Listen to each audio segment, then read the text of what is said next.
नमस्कार प्यारे साथियों, MD2 रीडर पब्लिकेशन पर मैं लोकेश कौशिक आप सभी का स्वागत करता हूं।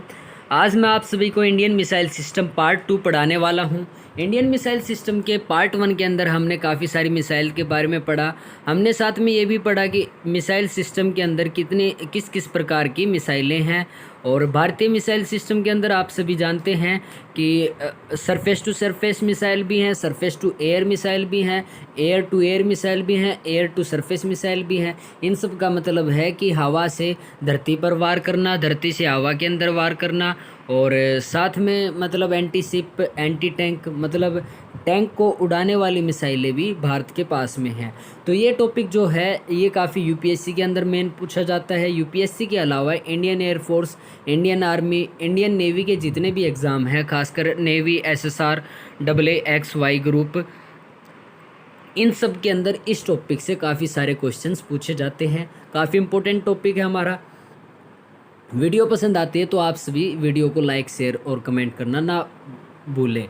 तो अब हम शुरू करने जा रहे हैं Indian missile system part 2। Part 2 के अंदर हम सबसे पहले ब्रह्मोस मिसाइल के बारे में पढ़ेंगे। ब्रह्मोस मिसाइल हमारी रशिया और इंडिया के बीच में जो जॉइंट वेंचर है उसके द्वारा इसका निर्माण किया गया था। मतलब इंडिया और रशिया ने मिलकर इसको बनाया था।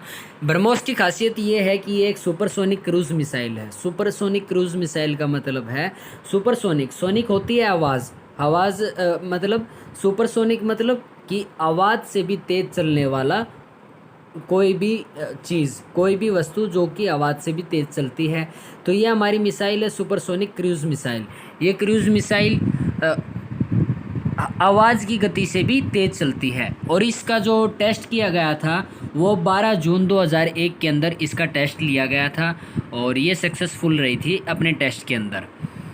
और मैं पहले ही आप सभी को बता चुका हूं कि इंडिया और रशिया के जॉइंट वेंचर है ये। उन दोनों देशों ने इस मिसाइल को मिलकर बनाया है।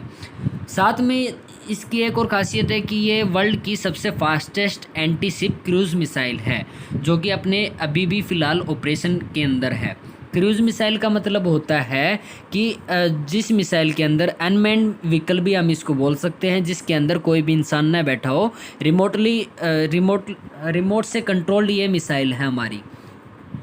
साथ में जो इसका नाम रखा गया है ब्रह्मोस, ये 2 नदियों से मिलकर बना है। एक ब्रह्मपुत्र जो कि हमारे भारत के अंदर है, दूसरी मोस्कवा नदी हमारे रशिया के अंदर है। तो इन दो नदियों के नाम से इस मिसाइल का नाम रखा गया है BrahMos, Brahmaputra, Moskva. Most important thing है कि किन 2 नदियों के नाम पे ब्रह्मोस रखा गया है, तो आप सभी को ये याद रखना बहुत ज़रूरी है।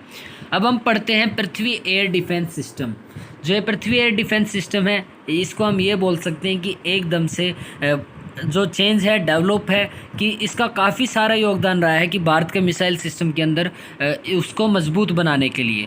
तो ये इंडिया बैलिस्टिक मिसाइल सिस्टम के बाद में काफ़ी बड़ा चेंज आया था जब इसका डेवलपमेंट हुआ था। मतलब PAD का, पृथ्वी एयर डिफेंस सिस्टम का जब डेवलपमेंट हुआ तो इंडिया के मिसाइल सिस्टम में काफ़ी बड़ा चेंज आया था, काफ़ी बड़ा बदलाव आया था, जो कि हमारे मोनिकर प्रद्युमन के द्वारा ये दिया गया है सिस्टम। और इसका जो इंटरसेप्शन रेंज मतलब किसी को अवरोध करना, किसी का पीछा करना, तो वो लगभग 80 किलोमीटर की ऊंचाई तक ये किसी भी मिसाइल का, किसी भी जो कि हमारे देश के ऊपर आक्रमण करने के लिए आए हैं, उस को ये अवरोधन करने में सक्षम है। और ये साथ में मिसाइल को न्यूट्रलाइज करने के लिए, मतलब किसी भी मिसाइल को ये ख़त्म कर सकती है, उसके लिए इसको डिज़ाइन किया गया है। इसकी रेंज लगभग 300 से लेकर 2000 किलोमीटर तक है। और ये कोई भी मिसाइल जो कि जिसकी स्पीड मैक 5.0 है, उस स्पीड तक किसी भी मिसाइल को ये ईज़िली पकड़ सकती है। इसके अंदर जो टेक्नोलॉजी लगी है वो काफ़ी एडवांस टेक्नोलॉजी है जो कि एडवांस एयर डिफेंस को मजबूत बनाता है। आने वाली मिसाइल सिस्टम के अंदर इसका काफ़ी ज़्यादा प्रयोग किया गया है। और ये लगभग 2007 में टेस्ट किया गया था। और साथ में ब्राक 2 भी इसी टेक्नोलॉजी के ऊपर डेवलप की गई है, जो कि हमारे कोलैबोरेशन है, इजराइल के साथ में मिलकर ब्राक 2 को हमने बनाया था। और सबसे बड़ी बात है कि जो ये हमारा पृथ्वी एयर डिफेंस सिस्टम है, ये हमारे भारत का खुद का तैयार किया गया है। जो ये इंडिग्नेसली यहाँ पर लिखा गया है, इसका मतलब यही है कि देश में ही रहकर किसी भी चीज़ को तैयार करना। तो ये देश की खुद की टेक्नोलॉजी है, काफ़ी मजबूत है। अब चलते हैं हम टेंथ है हमारी K-15 Sagarika. Sagarika missile system काफ़ी महत्वपूर्ण हमारे इंडियन मिसाइल हिस्ट्री के अंदर रहा है। और सक्सेसफुल इसका जो टेस्ट हुआ था, इसने तबाही मचा दी थी एकदम हमारे भारत के मिलिट्री हिस्ट्री के अंदर। काफ़ी मजबूत इसने अपनी पकड़ रखी थी, तो इसको भारत का क्रूशियल थर्ड लेग भी बोला जाता है। साथ में ये जो है इसकी कैपेबिलिटी है कि ये सबमरीन लॉन्च बैलिस्टिक मिसाइल है, SLBM हम इसको बोल सकते हैं। सबमरीन लॉन्च बैलिस्टिक मिसाइल का मतलब है कि ये बैलिस्टिक मिसाइल हम सबमरीन से भी लॉन्च कर सकते हैं। तो एक तरीके से किसी भी देश के लिए तबाही मचाने, किसी आतंक से कम नहीं थी ये अपने आप में K-15 सागरिका। अब हम आगे पढ़ सकते हैं। सागरिका की जो रेंज है वो 750 किलोमीटर की इसकी लगभग रेंज है। और ये फरवरी 2008 के अंदर इसका टेस्ट किया गया था। और ये भारत के अंदर nuclear powered Arihant class submarine जितनी भी है उसके अंदर इसको सम्मिलित किया गया था। इंटीग्रेटेड मतलब उसके साथ इसको जोड़ दिया था। मतलब भारत की सबमरीन है अरिहंत जो सबमरीन है उसके साथ इसको लगा दिया गया था। मैं आपको बता चुका हूँ कि ये सबमरीन लॉन्च्ड बैलिस्टिक मिसाइल है, SLBM है। तो हमारी सबमरीन जिससे लॉन्च की जाती है वो है अरिहंत। अब आगे चलते हैं धनुष है। Dhanush is a liquid propelled sea based missile.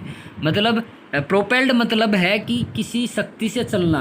तो लिक्विड जो है मतलब इसका जो फ्यूल है वो लिक्विड फ्यूल हम इसके अंदर यूज़ करते हैं। और ये मतलब लिक्विड से चलने वाली मिसाइल है हमारी।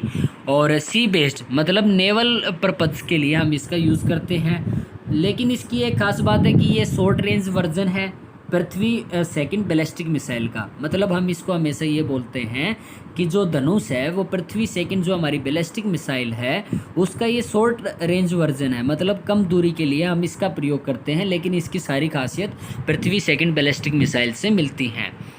अब है इसकी जो रेंज है 350 किलोमीटर है।